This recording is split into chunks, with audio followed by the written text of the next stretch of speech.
On July 28, 1945, a 20-year-old elevator operator named Betty Lou Oliver fell more than 1,000 feet inside the Empire State Building and lived. She wasn't a stunt performer. She wasn't a soldier. She had shown up that morning for what she expected to be an ordinary Saturday shift. This is the story of the men and women who ran the elevators inside the tallest building in America. Most of us picture one guy in a cap saying, "Going up," pushing a button, standing there, an easy job, a background job. But the Otis Elevator Company called the cars it installed in 1931 robot elevators. And even the robots needed a small army of human beings to keep anyone from getting hurt. By the end of this, you'll know why running one of those cars was a genuine trade with real risk. Why the building's designers wired a private telephone line to a man standing in the lobby. And why the thing that finally killed this profession wasn't the crash, wasn't the machine, and wasn't the market. It was the workers themselves.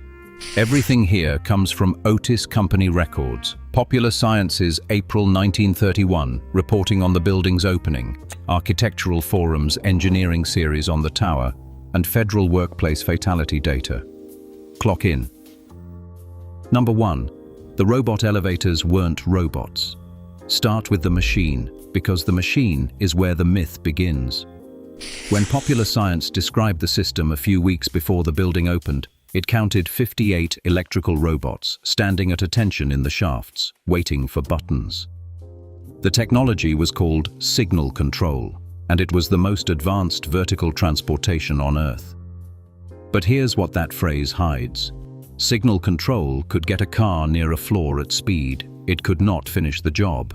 A human being had to feel the car in, throw the lever, and level it against the hallway floor by hand. Stop short, and you left a lip of steel for a rider to catch a shoe on. Overshoot, and you left a drop. Do that a few dozen times an hour, for 8 or 10 hours, in a windowless box, moving faster than nearly anything most Americans had ever ridden, and your margin narrows all day long, and the operator was only one end of the human system. At the other end, standing in the lobby in uniform, was the starter. There was no dispatch computer, there was him. He decided which car you entered and when it left, either sending riders to whichever car had just emptied or running cars out on a fixed clock, whether they were full or not. He counted bodies to prevent overloads. He steered you toward the local bank or the express bank, and in a building where the highest rising car climbed 986 feet, sending a man to the wrong bank cost him 20 minutes.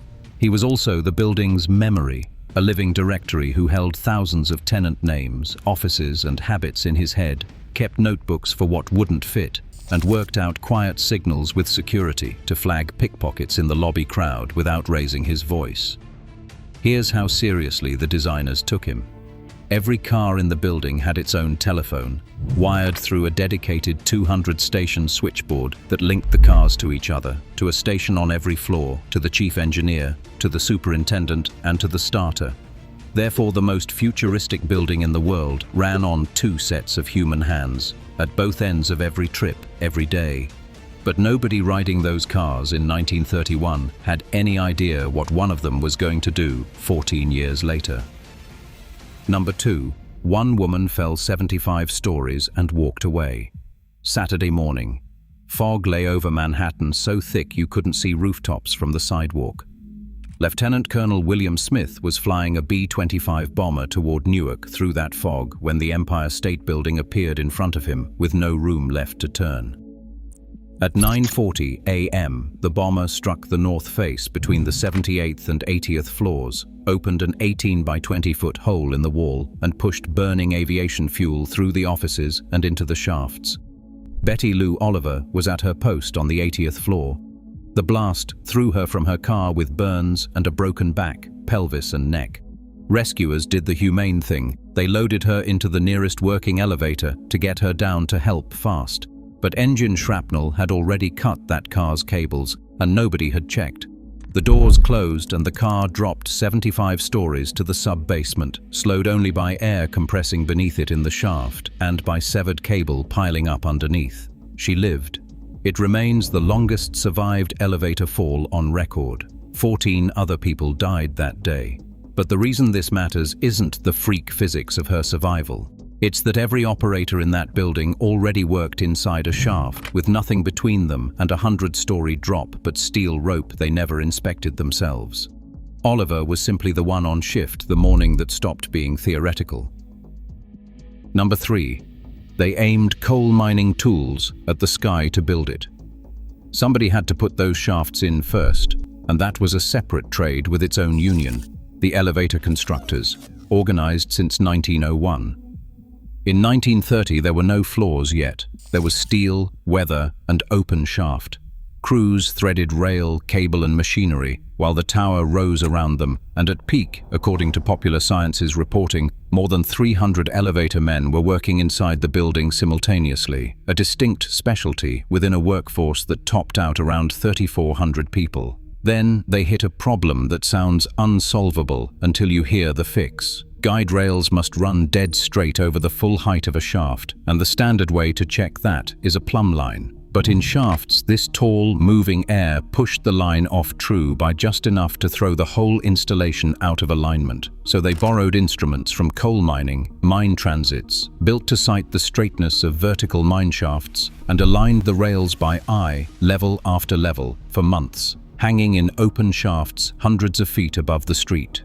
Therefore, the smoothest ride in the world existed because men squinted through mining equipment in mid-air until it was right. The official construction death toll for the entire building is 5, a figure that has been disputed for 90 years with no way left to settle it. But the job those men built was about to be destroyed by something none of them saw coming. Number 4. The workers killed the job themselves. You'd assume a trade this skilled ended when a better machine arrived. It didn't. It ended because these workers proved, a little too well, exactly how much power they held. On September 24, 1945, 8 weeks after the crash, roughly 15,000 elevator operators, doormen, and building service workers walked out across New York City over a proposed pay cut, backed by more than 250,000 union members. Self-operating elevators barely existed, and riders didn't trust them. So the city didn't slow down. It stopped. An estimated 1.5 million office workers had no way to reach their desks. Some climbed 40 flights rather than wait. The shutdown is estimated to have cost around $100 million, but that's not the twist. The twist is what building owners did next. Humiliated by how completely one workforce had frozen a city, they went to the elevator manufacturers and demanded a system that could never walk off the job. Otis and its competitors spent the following decade delivering exactly that, refining automatic control, then running ad campaigns engineered to make riders trust an empty car, down to recorded voices telling passengers which button to press. Therefore, the profession that survived the Depression, survived a bomber strike, and survived the physical grind of leveling a car by hand all day, was finished off by its own strongest moment. Number 5. The deadliest one never left. 3 of these roles are gone. One never went anywhere, and it's the one that still kills people. Somebody still has to ride on top of the car. Somebody still has to climb down into the pit beneath it and work the machine room with the gear live and 100 stories of open shaft behind a door. Otis has held the maintenance contract on that building since 1931 and ran a modernization from 2011 to 2019, rebuilding all 68 original elevators without ever closing the building, which meant working around live cars carrying tenants and tourists the entire time. Nationally, elevators are tied to roughly 27 deaths a year in the United States, and about half of those aren't passengers. They're workers, installing and repairing and maintaining, with falls into the hoistway accounting for a large share. By the numbers, it is the most dangerous elevator job that has ever existed in that building, and it's the only one automation never touched because the machine that replaced everyone else still can't service itself. That's why elevator mechanic is now the rare trade paying a 6-figure median wage with no degree required. The job that survived is the one nobody in the lobby can see. So the next time you press a button and the doors simply open, remember what that silence cost.